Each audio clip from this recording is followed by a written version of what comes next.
नमस्कार, सीएनबीसी आवाज पर आप सभी का स्वागत है। आप देख रहे हैं आपका पसंदीदा स्टार्टअप शो आवाज एंटरप्रेन्योर। मैं हूं हर्षिता सावंत और हर हफ्ते हम बात करते हैं भारतीय स्टार्टअप इकोसिस्टम के ट्रेंड्स, बड़े मुद्दे और साथ ही नए आइडियाज की। भारतीय स्टार्टअप इकोसिस्टम के पोस्टर बॉय ओला कैब्स के फाउंडर भावेश अग्रवाल दलाल स्ट्रीट पर आ रहे हैं और शेयर बाजार तक की ये सवारी वो ओला कैब्स में नहीं बल्कि ओला इलेक्ट्रिक के जरिए करेंगे। जी हाँ, वही ओला इलेक्ट्रिक जिसकी शुरुआत भावेश ने 2017 में बतौर सब्सिडरी की थी। ओला इलेक्ट्रिक आज देश की pure play EV two wheelers में से एक है और मानिएगा कि ये सेगमेंट के मार्केट लीडर्स बन गए हैं। कंपनी 6,140 करोड़ का आईपीओ बाजार में लेकर आई है। इस इशू की खास बात यह है कि इशू का बड़ा हिस्सा यानी कि 5,500 करोड़ फ्रेश इशू है और सिर्फ पुराने निवेशक और भावेश की तरफ से जो ओएफएस में माल बेचा जाएगा वो 646 करोड़ के आसपास है, यानी कि बड़ा पैसा कंपनी में ही आ रहा है। पिछले साल दिसंबर में जब इशू की तैयारी की जा रही थी तब माना जा रहा था कि कंपनी आईपीओ के लिए करीब 8 बिलियन डॉलर पर वैल्यू की जाएगी, क्योंकि इनका लास्ट फंड रेज दिसंबर 23 में 5.4 बिलियन डॉलर की वैल्यूएशन पर हुआ था। लेकिन 2 अगस्त को खुले इस आईपीओ में कंपनी ने प्राइस बैंड 72 से 76 रुपीस प्रति शेयर तय किया है। साफ है कि इन्फ्लेटेड वैल्यूएशन से कंपनी बची है और अपने आप को करीब 4 बिलियन डॉलर पर वैल्यू कर रही है। बैटरी सेल मैन्युफैक्चरिंग और नए प्रोडक्ट्स के लिए ये आईपीओ ओला इलेक्ट्रिक के लिए एक लॉन्च पैड है। इसी पर मेरे सहयोगी यतिन मोटा ने बात की ओला इलेक्ट्रिक के फाउंडर भावेश अग्रवाल से। इस साल के सबसे बड़े आईपीओ के बारे में मार्केट एक्साइटेड है और मैं भी एक्साइटेड हूं और इसीलिए आज हमारे साथ ओला इलेक्ट्रिक का मैनेजमेंट टीम बैठा हुआ है। भावेश जो सीएमडी हैं और हमारे साथ हरीश जी भी हैं जो सीएफओ है कंपनी के। भावेश, बहुत बहुत धन्यवाद सीएनबीसी आवाज के साथ बातचीत करने के लिए। बहुत सारी चीजें स्पेकुलेशन इस आईपीओ के शुरू से हम देख रहे हैं। वैल्यूएशन को लेके मार्केट अपना फिगर दे रही है, आपने एक फिगर रखा है, तो अब क्या बात बन रही है वैल्यूएशन को लेके और आपको लगता है कि इस वैल्यूएशन पे आपके पास सफिशिएंट डिमांड है जिससे ये पूरा आईपीओ सेल थ्रू हो जाएगा? यतिन, पहले आपको बहुत धन्यवाद कि आप आए हमसे मिलने के लिए और जैसा आपने बोला ये बहुत एक्साइटिंग फेज है हमारे लिए भी एंड मार्केट से भी हमें बहुत अच्छी सेंटिमेंट की फीलिंग आ रही है। हमने जो आईपीओ की प्राइसिंग करी है, ये आईपीओ की प्राइसिंग हमने ये सोच समझ के करी है कि एक अग्रेसिव प्राइस हो, मतलब उसमें लोगों को अच्छा लगे प्राइस, क्योंकि हम चाहते हैं, क्योंकि नहीं इंडिया स्टोरी है, this is an Indian manufacturing story, Indian EV story, new age company, new age product manufacturing. तो हम चाहते हैं कि पूरा जो इंडिया का मार्केट है, पब्लिक मार्केट है, रिटेल इन्वेस्टर है, वो हमारे साथ इस स्टोरी में जुड़े। इसलिए हम इस स्टोरी को जल्दी लेके आए हैं। ये कंपनी को 4-5 साल पहले शुरू हुई थी, तो मैं 4-5 साल में ही हम इसको पब्लिक मार्केट्स में ला रहे हैं और हमने बहुत अच्छी ग्रोथ देखी है। आपको हमारे नंबर्स में दिख रहा होगा, FY23 से FY24 में 90% हमारा रेवेन्यू ग्रो हुआ है। इसको हम मार्केट ला रहे हैं, मार्केट में इसका प्राइसिंग एक अग्रेसिव प्राइसिंग रख रहे हैं ताकि सारे इन्वेस्टर्स को एक्साइटमेंट मिले और ये जो इंडिया का इन्वेस्टर है, इंस्टीट्यूशनल हो या रिटेल हो या HNI हो, सब इस स्टोरी में हमारे साथ जुड़े और हम साथ मिलकर पूरा ईवी इकोसिस्टम बनाएं। भावेश, आपने कहा कि एक 90% रेवेन्यू ग्रोथ आपने किया, लेकिन एक सवाल जो एक टिपिकल रिटेल इन्वेस्टर के मन में होता है, किसी भी इन्वेस्टर के मन में होता है कि पाथ टू प्रॉफिटेबिलिटी कैसे रहेगी। पिछले जितने भी न्यू एज कंपनीज, जैसे हम कहते हैं कि वो न्यू एज कंपनी जब लिस्ट हुई हैं, तब जब लिस्टिंग हुई थी तब थोड़ा बहुत इन्वेस्टर्स को डिसअपॉइंटमेंट हुआ था नंबर्स को लेकर, एंड देन जैसे ही पाथ टू प्रॉफिटेबिलिटी एस्टैब्लिश होती है तब इन्वेस्टर्स को अच्छा रिवॉर्ड मिलता है। तो पाथ टू प्रॉफिटेबिलिटी के बारे में बताइए, कैसे आपकी जर्नी रहेगी। मैं हरीश से भी इसके बारे में सवाल पूछूंगा, लेकिन आपके इनिशियल व्यूज जानना चाहूंगा। देखिए, अगेन अगर मैं आपके व्यूअर्स को बुक की तरफ पॉइंट करूंगा तो आप FY22, 23 एंड 24 का जो हमारा डेटा देखेंगे, हमारा रेवेन्यू ग्रोथ हुआ है काफी। FY22 से 23 में 6x, 23 से 24 में 90% जी, एंड साथ के साथ जो EBITDA परसेंटेज है वो इम्प्रूव होता गया है। तो FY24 में ओवर FY23 आई थिंक -43 से -19 तक आ गया है। सो मैन्युफैक्चरिंग में ना बिजनेस मॉडल ऐसा होता है कि जैसे आपका रेवेन्यू ग्रो करता है, करेक्ट, आपकी कॉस्ट उसके साथ ग्रो नहीं करती। कॉस्ट फिक्स कॉस्ट होती है और रेवेन्यू से काफी ऑपरेटिंग लेवरेज मिलता है जी। एंड FY24 के बाद लास्ट क्वार्टर में भी अगर आप अप्रैल से जून तक हमारे नंबर्स जो पब्लिक ही हैं वाहन पे देखेंगे तो हमारा unit growth and volume growth अच्छा हो रहा है। ओके, तो इन्वेस्टर्स, मैं एग्जैक्टली तो शेयर नहीं कर सकता कि प्रॉफिटेबिलिटी कब होगी, बट रास्ता साफ है और उस रास्ते पे हम चल रहे हैं। एंड ये तो वॉल्यूम से हमारा कॉस्ट कम होगा, यूनिट कॉस्ट एंड मार्जिन बढ़ता है।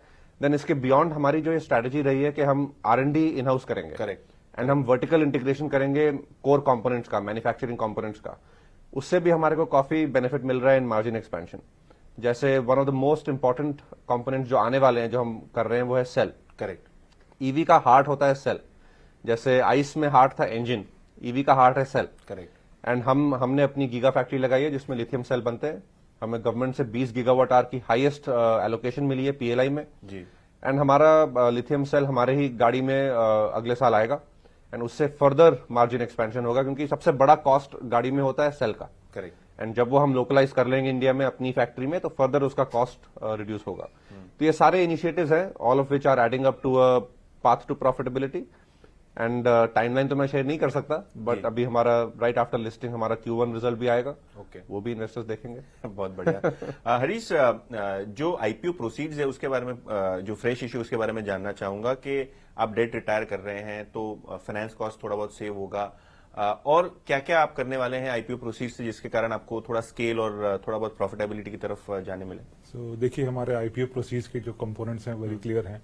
हम डेट रिटायर कर रहे हैं, हमारी बैलेंस शीट उससे और स्ट्रेंथन हो रही है, और क्लियरली हम जो रेस कर रहे हैं, एक काफी कंपोनेंट हम सेल के लिए रेस कर रहे हैं, करीबन 1200 करोड़ प्लस, वो हम सेल के लिए इन्वेस्ट करेंगे, आगे वो सेल की कैपेसिटी बढ़ेगी। करेक्ट, दूसरा है कि हम कंटिन्यूड इन्वेस्टमेंट इन टेक्नोलॉजी, जो हमारा वर्टिकल इंटीग्रेशन की स्ट्रैटेजी है, टेक फर्स्ट अप्रोच है, उसमें R&D में हम इन्वेस्ट कर रहे हैं। तो IPO का एक प्रोसीड्स R&D में भी जाता है, और दूसरा है हम कंटिन्यू जो ग्रोथ आगे बढ़ा रहे हैं, ऑल ओवर इंडिया हमारी एक्सपेंशन चल रही है, तो उसमें ऑर्गेनिक ग्रोथ की तरफ हमारा एक दूसरा कंपोनेंट है। Correct. तो ये ब्रॉडली ये जो बड़े बड़े कंपोनेंट्स है, सब इधर ग्रोथ के लिए है, एक्सपेंशन के लिए है, या टेक्नोलॉजी के लिए है। तो उसकी तरफ से पूरी, और बैलेंस शीट स्ट्रेंथन हो रही है क्योंकि हम डेट रिपेमेंट कर रहे हैं, उससे इंटरेस्ट कॉस्ट कम होगी। तो इन्वेस्टमेंट्स, ये पूरे इन्वेस्टमेंट्स की तरफ जा रहे हैं और IPO प्रोसीड्स। राइट। भाविश, जब आप बात करते हैं प्रॉफिट्स की, तो एक तरफ है कॉस्ट एफिशिएंसी आप ला रहे हैं, बहुत सारी चीजें आप कर रहे हैं, लेकिन कंपटीशन भी बढ़ रहा है। जानना चाहूंगा, बैटरी टेक्नोलॉजी में रेंज या फास्ट चार्जिंग, बहुत सारी चीजें इवॉल्व हो रही हैं, कंपटीशन भी इवॉल्व हो रहा है। कैसे आप देखते हैं, मतलब प्रोडक्ट पाइपलाइन कैसी है, टेक में आप क्या चेंजेस ला रहे हैं जिसके कारण थोड़ा आपको एक एज मिले कंपटीशन में?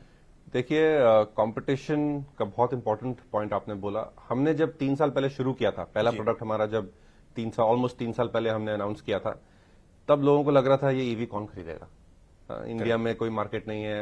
एंड जस्ट 3 साल में ईवी का इतना स्केल हो गया इंडिया में। तो अब अगर ये जो बाकी इनकम्बेंट्स हैं, आइस कंपनीज जो हैं, अब अगर इनको लग रहा है ईवी में आना चाहिए, तो अच्छी बात है, more the merrier, I would say, right. And ये लोग कोशिश तो कर रहे हैं एंड अपने अपने प्रोडक्ट्स ला रहे हैं जी।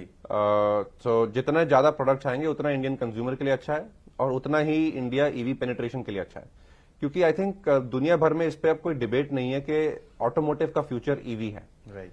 सिर्फ सवाल इस बात पे है कि यार कितना टाइम लगेगा एंड कौन करेगा, ये 2 सवाल है बस। बट फ्यूचर ईवी है ना। अगर बाकी लोग भी आ रहे हैं तो अच्छी बात है, इंडियन कंज्यूमर के लिए माइंड शेयर बढ़ेगा ईवी का।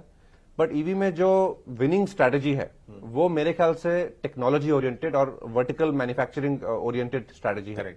क्योंकि आइस में क्या था कि आपने स्टेबल हो गई थी टेक्नोलॉजी, बट ईवी में अब बहुत इनोवेशन हो रही है टेक्नोलॉजी में। सेल में इनोवेशन हो रही है, मोटर में इनोवेशन हो रही है, इलेक्ट्रॉनिक्स में, सॉफ्टवेयर में, और ये सब न्यू टेक्नोलॉजीज हैं। इस पे हमने पिछले 4 सालों में बहुत इन्वेस्टमेंट किया है, और बहुत R&D, scale, team capability and IP investment सब किया है। और नॉट जस्ट टेक्नोलॉजी, इसकी जो मैन्युफैक्चरिंग है, हम बहुत कोर कंपोनेंट्स जो ईवी के लिए रेलेवेंट होते हैं, जो आइस में नहीं थे, वो हम इन हाउस बनाते हैं। तो ये जो हमारा मोमेंटम है of technology and manufacturing and supply chain scale of EVs, ये हमारे को काफी कॉम्पिटिटिव एडवांटेज देता है।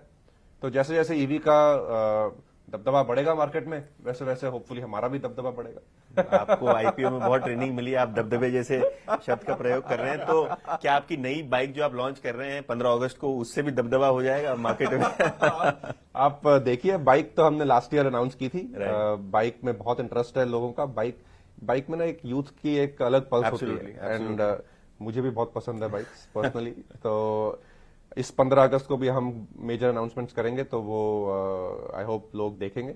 And bikes will be the next growth story for EVs and हम पूरे रेडी हैं उसके लिए। तो लिस्टिंग के दिन बाइक देखने मिलेगी या 15 अगस्त को ही देखने मिलेगी?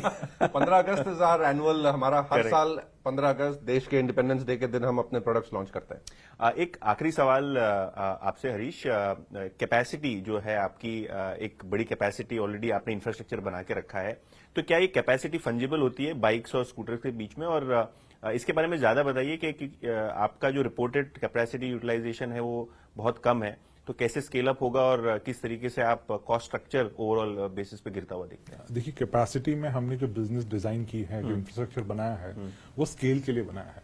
हमारी जो टू व्हीलर फैक्ट्री है उसकी टोटल कैपेसिटी आज 4 मिलियन के लिए, जो शेल है, जो यूटिलिटीज है, जो बिल्डिंग है, वो सब 4 मिलियन तक की रेडी है। इंस्टॉल कैपेसिटी 1 मिलियन है और ये कैपेसिटी एंटायरली फंजिबल है। आप स्कूटर बनाइए, आप बाइक बनाइए और कुछ बनाइए, इस सेम फैक्ट्री में और प्रैक्टिकली सेम एनवायरनमेंट में बनता है। तो कैपेसिटी के लिए हम ग्रोथ के लिए तैयार हैं और हम कैपेसिटी के लिए इनसे पहले हमने अपफ्रंट इन्वेस्टमेंट कर दिया। एक्चुअली ये आगे चलकर तो इस ऑपरेटिंग लेवरेज से उसको फायदा ही होगा हमको। राइट। और मैं ऑल द बेस्ट कहूंगा आपसे, बिकॉज मार्केट बहुत एक्साइटेड है। तो होप आप एक रिकॉर्ड बनाएं सब्सक्रिप्शन में, और सीएनबीसी आवाज के साथ बातचीत करने के लिए बहुत बहुत thank you Yatin. Thank you. वक्त हो रहा है एक छोटे से ब्रेक का, लेकिन ब्रेक के बाद आपको बताएंगे कि एडटेक स्टार्टअप्स की भीड़ में कैसे मसाई स्कूल बना एक चमकता सितारा।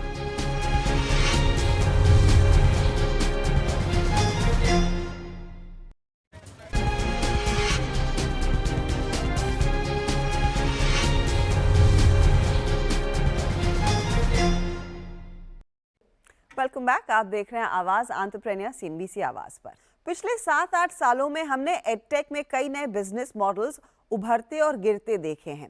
प्रॉफिटेबिलिटी के इक्वेशंस को चेस करने के चक्कर में formal education, competitive exams, skilling, higher studies में उभरे स्टार्टअप्स के फीस स्ट्रक्चर से हम सब वाकिफ हैं। वहीं खान एकेडमी जैसे कुछ यूनिक मॉडल्स कोविड के दरमियान अलग राह चुनकर कामयाबी हासिल कर चुके हैं और एक मिसाल भी बने हैं। बैंगलोर का एक ऐसा स्टार्टअप है मसाई स्कूल, जो आईआईटीएन प्रतीक शुक्ला का ब्रेन चाइल्ड है। कीनिया और टैंजानिया की मसाई मारा ट्राइब से इंस्पायर होकर प्रतीक स्टूडेंट्स को टेक इंडस्ट्री में शामिल होने के लिए सक्षम और आत्मनिर्भर बनाते हैं।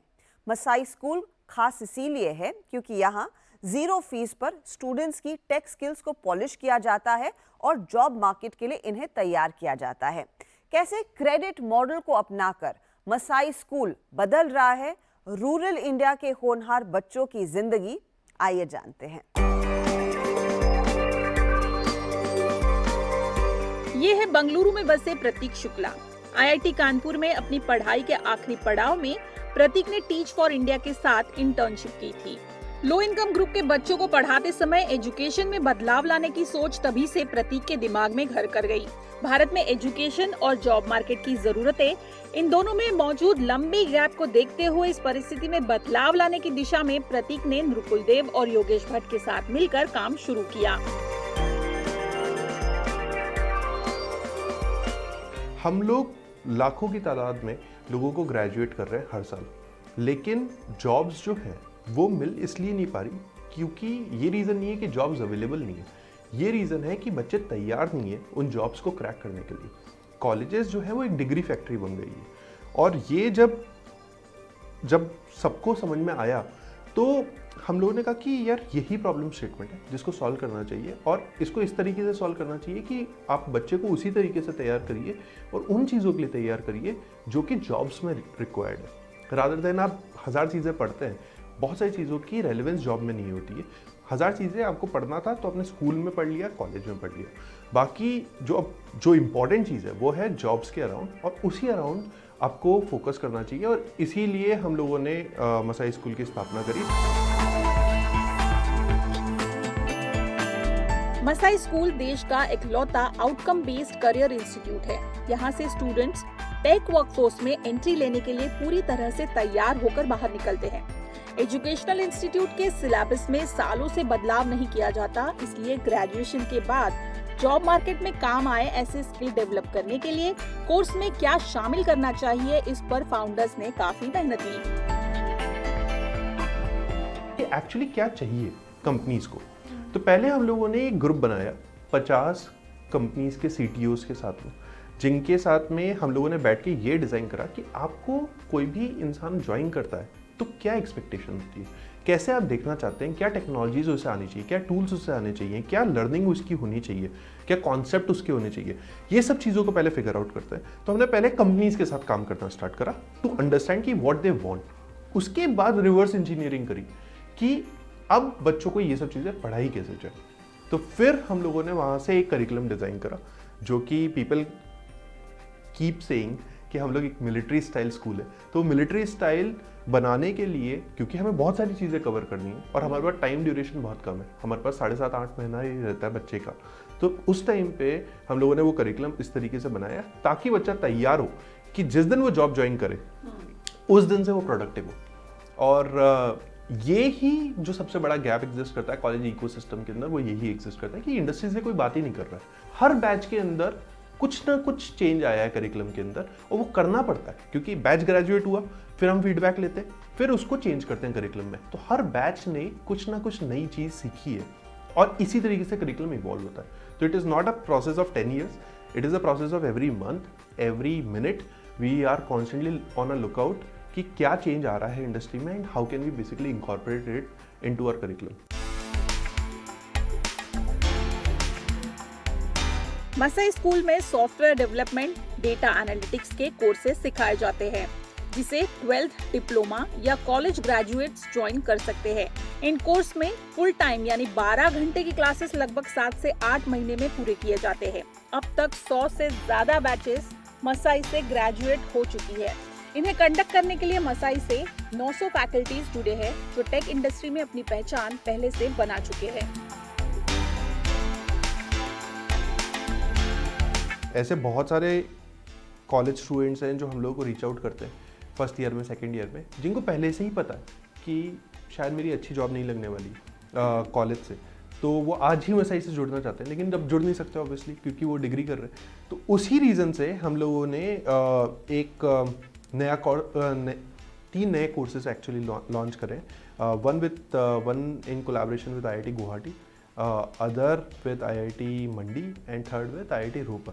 तो ये 3 कोर्सेज आए और ये 3 कोर्सेज में सबसे इम्पॉर्टेंट बात ये है कि IIT की फैकल्टीज़ पढ़ाने वाली हैं और जो बच्चा IIT गया नहीं है उसको IIT का एक्सपीरियंस देना है हम लोगों को, from the education perspective and also from I exposure perspective. दोनों चीज़ें बहुत इंपॉर्टेंट है। तो हम लोग क्या करते हैं कि बच्चा किसी भी कॉलेज का होगा, वो पहले इस कोर्स के अंदर इनरोल होता है, पढ़ता है वो IIT के प्रोफेसर से जिनसे सारे IITians पढ़ते हैं, एंड इसमें कैंपस इमर्शन होता है, तो बच्चा जो होता है वो कैंपस जा सकता है। प्लस मसाई इन्वॉल्व है, तो अपस्किलिंग बच्चे की उस तरीके से हो रही है जो कि जॉब के लिए रिक्वायरमेंट है। और मोस्ट इंपॉर्टेंटली जो हमने कोर्सेज इसके अंदर डिफाइन करे IIT के कोर्सेज, वो कोर्सेज भी इन लाइन है जो इंडस्ट्री को चाहिए। अब समझते हैं मसाई का फीस स्ट्रक्चर, जिस पर बिजनेस का रेवेन्यू जनरेशन निर्भर है। तो आपको जानकर हैरानी होगी मसाई के गुरु दक्षिणा मॉडल के बारे में सुनकर, जिसके जरिए स्टूडेंट्स 0 फीस पर अपना कोर्स पूरा कर सकते हैं। हम लोग पहले बच्चे को लेते हैं और कोई फीस नहीं लेते, 0 फीस। स्टार्टिंग में कोई फीस नहीं है आपको। आप पहले आओ, पहले आप पढ़ो। 8 महीने हम लोग 12 घंटे आपको पढ़ाई कराएंगे फ्री ऑफ कॉस्ट। आपको 12 घंटे देना भी पड़ेगा और आप पढ़ाई करो।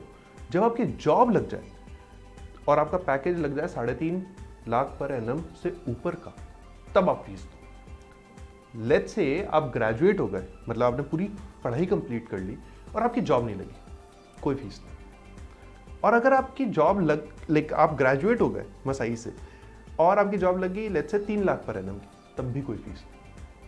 3.5 मिनिमम सैलरी एक अच्छी सिटी में सरवाइव करने के लिए ज़रूरी होता है, इसीलिए 3.5 लाख पर एनम हमारी मिनिमम फीस है, मिनिमम सैलरी स्लैब है। तो बच्चे का जब इससे ऊपर की जॉब लगती है तभी बच्चा फीस पे करता है। और बच्चा ऐसा भी नहीं है कि इमीडिएटली फीस पे करता है, जो अभी अपने एजुकेशन सिस्टम में होता है कि 6 महीने की फीस एक बार में दे दो। यहाँ पे ऐसा है कि अब आपकी जॉब लग गई है, अब आप हर महीने अपनी सैलरी से फीस देंगे। तो over a period of 3 years आप फीस देते हैं। अब तक मसाई स्कूल से 550 स्टूडेंट्स को पास आउट होते ही आईटी की 2500 कंपनियों में नौकरियां लग चुकी है। फिलहाल 7000 बच्चे यहां सीख रहे हैं। ऑनलाइन क्लासेस के चलते कंपनी 80% पिन कोड्स तक पहुंच बना चुकी है और इसमें से 500 बच्चे ऐसे हैं जो आईटी में नौकरी करने से अपने परिवार को पॉवर्टी लाइन से ऊपर लाने में कामयाब हुए हैं। कंपनी अब 1 साल में 10,000 बच्चों को ग्रेजुएट और प्लेस करने का लक्ष्य बनाए हुए है। सालाना 100% ग्रोथ रेट के दर से इस साल के लिए कंपनी ने 150 करोड़ का रेवेन्यू टारगेट सेट किया है। आज तक मसाई ने ओवरऑल $18 मिलियन रेज करा है सो फार, रफली अराउंड 150 करोड़ रुपए times from Omidyar networks India, India Quotient, Unitas, Capri Ventures actually, and some of the important entrepreneurs from Indian ecosystem. जैसे मैंने आपको बताया कि हर कुछ बनेगा इंडस्ट्री के लिए, मसाई पूरा बना है जो इंडस्ट्री को चाहिए। तो सबसे ज़्यादा इंपॉर्टेंट ये था कि not just from investors we are going to take money, we are going to take money from people those who are founders of some of the larger companies. So Vijay Shekhar Sharma, Paytm के founder, वो हमारे investor हैं। कुणाल शाह जो crate के founder हैं, वो हमारे investor हैं। And Amrish Rao, pine labs के जो अभी सीईओ हैं। सो सारे एंटरप्रेन्योर्स ने भी इन्वेस्ट करा मसाई के अंदर, बिकॉज हम लोग इवेंचुअली तो उन्हीं की प्रॉब्लम सॉल्व कर रहे हैं। प्रॉफिटेबिलिटी की राह पर निकल चुका मसाई स्कूल प्रॉफिट के साथ साथ इम्पैक्ट क्रिएशन पर फोकस बनाए हुए है। हर साल 1000 परिवारों को पॉवर्टी लाइन से ऊपर लाना अब कंपनी की रडार पर है। इसी दिशा में ग्रोथ के पाथ पर चलते हुए भविष्य में टेक्नोलॉजी के क्षेत्र से अलग वर्टिकल्स में आउटकम बेस्ड करियर के नए ऑप्शन स्टूडेंट्स के लिए मसाई लेकर आने की हम उम्मीद करते हैं। कल्पिता पारकर, बैंगलोर।